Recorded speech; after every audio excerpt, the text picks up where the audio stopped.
Hello guys, मैं डिकेन। My dear friends, आज बात करेंगे, जैसा कि आज आपको पता है कि अभी एक हफ्ते पहले लगभग हमास और इजराइल में लगातार युद्ध हो रहा था।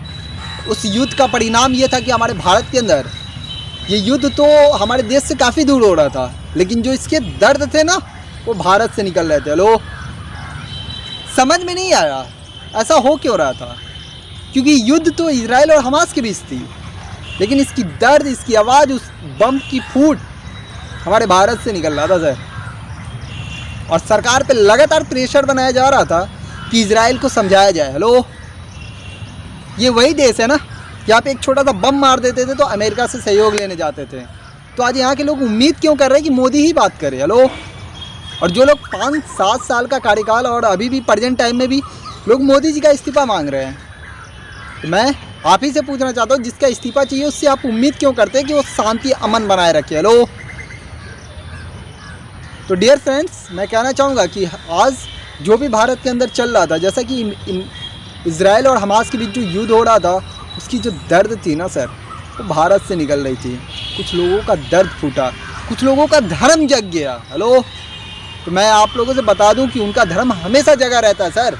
भारत के या देश के किसी भी कोने में एक व्यक्ति के साथ अगर उनको लगता है कि ये गलत है तो गलत है। वो अपनी गलती नहीं देखते हैं, वो अपने धर्म को देखते हैं और धर्म को हमेशा पक्ष में ही रखते हैं, हमेशा उसके समर्थन में खड़े होते हैं। लेकिन आज हमारे बीच हम लोग जातिवाद के नाम पे इतना बढ़ चुके हैं कि आज हमारा देश टुकड़ों में टूट रहा है सर। हेलो, लेकिन शायद आज हमको ये भी नहीं, अब भी नहीं समझ पा रहे सर। कभी दलित के नाम पे तो कभी पिछड़ी के नाम पे आज हमारा देश खंड में टूट रहा है। कोई भी एक नेता आता है, कभी कोई यादव का नेता बनता है, कोई राजपूत का बनेगा, कोई ब्राह्मण का बनेगा, कोई दलित के लिए बन जाता है। हेलो, लेकिन हिंदू का नेता कोई नहीं बनता सर।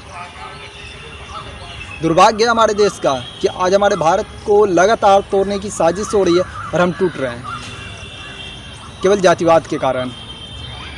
तो माय डियर फ्रेंड्स, मैं कहना चाहूँगा कि आज हमारे भारत के अंदर जो सबसे बड़ा हमारा एक अंग है, अभिन्न, जिसको हम दलित कहते हैं, साथ में आज जोड़ने की बारी है।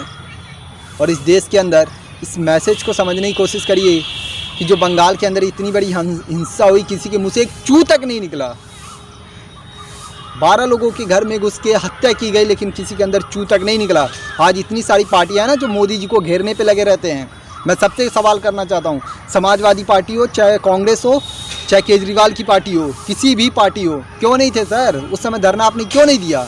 क्यों नहीं टीएमसी से सवाल पूछा गया कि 12 के 12 लोगों का हत्या किया गया, वो दोषी कहाँ हैं? हेलो, समझिए, यहाँ खून की होली खेली जा रही है और हम और आप शांत हैं। हेलो, तो माय डियर फ्रेंड्स, एकता लाइए, नहीं तो आज हमारा देश टुकड़ों में टूट रहा है, बट रहे हैं हम लोग जातिवाद के कारण।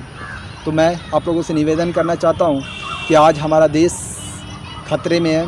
हम लोग जातिवाद, गोरा काला के नाम पे नहीं बैठेंगे, और जो सबसे अभिन्न अंग, जो दलित, जिसको पिछड़ी बोला जाता है, आज उनको साथ में लेने की बारी है। क्योंकि बहुत हो गई जातिवाद की पॉलिटिक्स, राजनीतिक, जिसके कारण आज हमारा अभिन्न अंग अलग है। क्यों अलग है पता नहीं, लेकिन बहुत सारे मन में सवाल हैं। इसलिए मैं चाहता हूँ आप सभी लोग से हाथ जोड़ के निवेदन करता हूँ कि उन सभी लोग को हम, जात से पहले धर्म है, हमारा धर्म हिंदू है, एक साथ रहेंगे, सनातनी है, अपने धर्म को, अपने हर सभी उस वर्ग को लेकर चलेंगे और यहाँ कोई राजनीतिक नहीं होगी। धर्म के लिए हमेशा जगिए, लोगों को बताइए जो गलती पूर्वज कर चुके हैं वो अब नहीं होगी। अब हम एक साथ रहेंगे, एक साथ चलेंगे, सबका साथ देंगे। जय हिंद, जय भारत।